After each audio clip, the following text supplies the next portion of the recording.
Is your teenage child a perfectionistic but a procrastinator?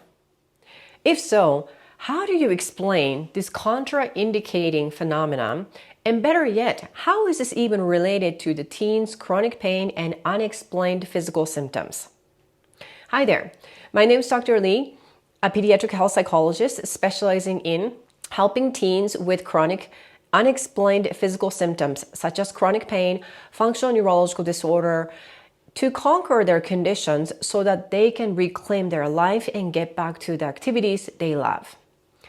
In this channel, I offer practical tips and tools to help teens and their parents to resolve persistent physical symptoms so that they can go from the grind to the shine.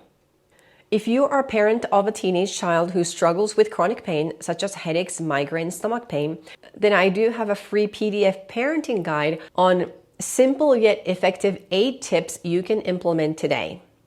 Click the link below in the description to get that free copy today. In today's video, I'm going to talk about why your teenager is a high-achieving perfectionist but procrastinator at the same time. Have you ever heard of the word high-functioning anxiety? It's not the same thing as an anxiety disorder, but it's rather a characteristic trait which is actually a learned behavior. The name sometimes is confusing because people think it's a type of anxiety, so I like to call it Perfectly Paralyzing Paradox, short for triple P. There are 10 items that go into this Perfectly Paralyzing Paradox, so let me know in the comment below how many of these things that your teenage checks. Okay, number 1, your teenager is a perfectionistic. Number 2, at the same time, he or she procrastinates. Number 3, over-planning, mostly to avoid disasters. And number 4, this mentality of life equals productivity, aka your child kind of needs to have something to do all the time. Okay, so number 5 is worrying about being late or getting super annoyed when people are late. Number 6, your child tends to overthink and ruminate. Sometimes it's called analysis paralysis. Number 7, your child may be feeling guilty about saying no. And again, making others feel bad and they would rather sacrifice themselves. Number 8, because of that, they tend to lock up emotions or blocking emotions so that they don't bother other people. Or they might say, oh, I'm fine, when you can see clearly your child is not fine. Okay. And number 9, it's because of that, they would clench their muscles, like constantly on edge. But once again, if you ask them, they would say they're fine, right? And then lastly, because of that, they like to stick to the familiar routines because they are afraid of losing control. Now, this triple P, Perfectly Paralyzing Paradox, is highly associated with chronic pain and other unexplained physical symptoms, such as functional neurological disorder, POTS, and etc. Why the heck? Because each item that goes into this triple P is the direct trigger to activate the fight or flight system, which is a direct fuel to continue these physical symptoms. So triple P may not be the root cause of this unexplained persistent symptoms, but it definitely plays a big role in perpetuating the symptoms. So what can you do about this?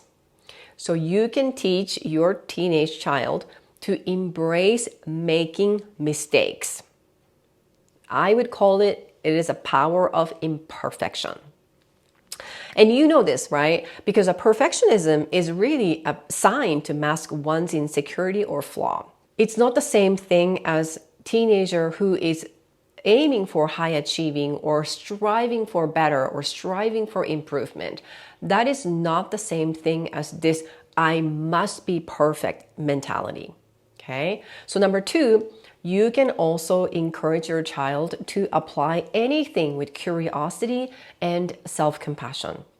Because a lot of teenagers who have this triple P, their biggest enemy is themselves, which is that they do have this inner critics, right? So again, self-compassion and then being kind to themselves is really important.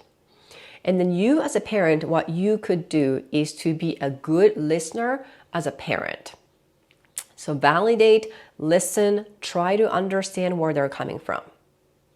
And once again, triple P, the perfectly paralyzing paradox is a learned habit. And because it is a learned habit, your child can definitely change it by relearning and then retraining their brain and the behavior. Okay? Which is going to inevitably help your child reduce the persistent physical symptoms much, much better. Now, if you're a loving and dedicated parent and your highly intelligent and compassionate teenager are both ready to commit to take actions to resolve chronic physical symptoms such as chronic pain and FND, then you may be a good fit for my program. Click the link below in the description today to schedule a call to talk to me directly so that we can figure out if you qualify for the program. Thank you so much for watching this video to help your teenager overcome persistent physical symptoms such as chronic pain and FND, and I will see you in the next video.